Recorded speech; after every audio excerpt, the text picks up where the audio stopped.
The story begins not in a mansion, but in a modest two-bedroom apartment on the south side of the city. The walls were cracked, the fridge often half empty, but inside lived Denise Johnson and her daughter Maya. Denise was a single mother who worked two jobs, one as a night cleaner in an office tower and another as a cashier at a corner store. Despite exhaustion, she always encouraged Maya to dream bigger than her circumstances. Remember, she would tell her daughter as she tucked her into bed, the world may not always be kind, but kindness is your power. Never let anyone dim that light. Maya carried those words like armor. At school, she wasn't the most popular, nor the prettiest, but she had something the other kids secretly admired. She wasn't afraid to speak up, especially when she saw wrong being done. Meanwhile, across the city in a mansion guarded by tall gates and marble lions, Ethan Harrington lived a very different life. His father, Daniel Harrington, was one of the wealthiest men in the state, but Ethan's world was anything but golden. Ethan had been born with a condition that required him to wear a leg brace. His movements were slow and uneven, and though his heart was gentle, children could be cruel. Most days, Ethan sat alone during recess, pretending to read while secretly wishing someone would sit next to him. He never told his father how lonely he felt. Daniel was always busy, board meetings, business trips, calls at midnight.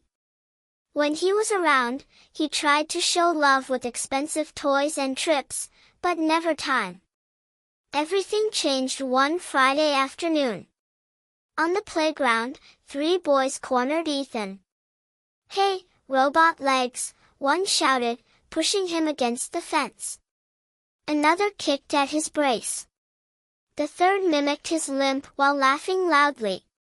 Ethan's face burned. He wanted to cry, but he clenched his fists, trying to hold back tears. Then, a voice rang out like thunder. "Hey! Leave him alone! Maya!" She stormed toward them, hands on her hips, her small frame radiating a force bigger than her body. The bullies laughed. "What's it to you?" Maya didn't blink. "What it is wrong. And if you touch him again, you'll answer to me." The bullies hesitated, surprised by her boldness. One of them scoffed and shoved her shoulder, but Maya didn't budge. Instead, she stepped in front of Ethan, her arms spread wide. "If you want to mess with him, you'll have to get through me first." A tense silence followed. Other kids began to gather, watching. The bullies, suddenly aware they were losing control of the crowd, muttered something under their breath and walked away. Ethan stood frozen. Nobody had ever done that for him before. His lips trembled as he whispered, why did you help me?" Maya smiled. "Because it was the right thing to do." What they didn't know was that from across the street, inside a sleek black car, Daniel Harrington had seen the entire thing. He had come early to pick up his son, hoping to surprise him. Instead, he was the one surprised. His powerful chest tightened as he watched his boy shrink under the cruelty of others, and a girl with nothing stand tall like a warrior. That night, Daniel tossed and turned. For years, he had built skyscrapers and crushed competitors. He had won awards and made headlines. But watching Ethan that afternoon showed him something horrifying. All his money had not protected his son. All his power had not given him courage. But Maya, a little girl from a struggling family, had given Ethan dignity. The next day, Daniel approached Maya after school. Ethan stood beside her, shyly clutching his books. Daniel knelt down so his towering frame wouldn't scare her. "Maya," he said gently, "you protected my son when no one else would. I can't thank you enough." Maya shrugged. I just did what was right. Her words haunted him. The visit to the mansion. On Sunday afternoon, Daniel called Denise, Maya's mother. At first, she thought it was a prank. Why would a billionaire want to speak to her? But when the black limousine pulled up to their building, Denise knew it was real. The Harrington estate looked like something from a dream: fountains, chandeliers, hallways bigger than their entire apartment building. Denise felt out of place, but Maya wasn't intimidated. She walked in with her head high, Ethan smiling beside her. Over dinner, Daniel asked about Maya's life. She spoke of her father, who had died of cancer when she was 7. She spoke of her mother's endless sacrifices.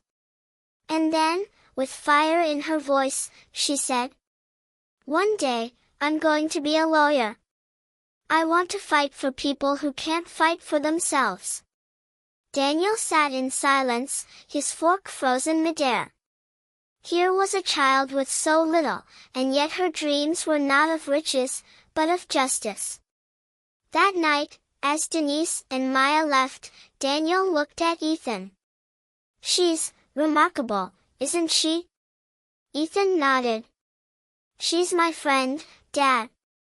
My first real friend." For the first time in years, Daniel felt tears prick his eyes. The assembly. The following week, Daniel shocked everyone. At a school-wide assembly, he stood on stage with Ethan and Maya. The billionaire who rarely appeared in public looked at the sea of young faces and said, "I've spent my life building an empire. But yesterday, I realized something.